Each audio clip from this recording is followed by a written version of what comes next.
Dear children, today is the story A Elephant and Monkey. Once upon a time, an old elephant and a monkey lived in the forest.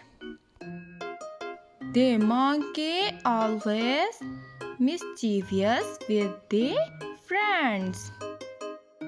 The monkey teased the elephant, saying that you are slow and boring.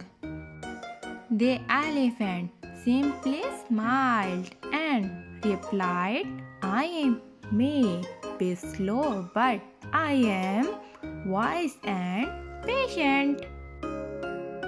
The monkey scoffed and challenged the elephant to a race through the jungle. The elephant agreed but warned the monkey not to be reckless. As they ran, the monkey dashed head but soon became tired and lost its way.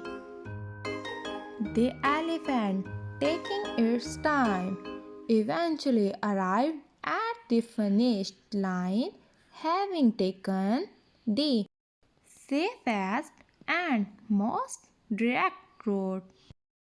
At the end, the monkey learned a lesson and realized its fault. From then on, the monkey behaved with friends wisely. Dear children, moral of the story: patience and wisdom can often lead to success.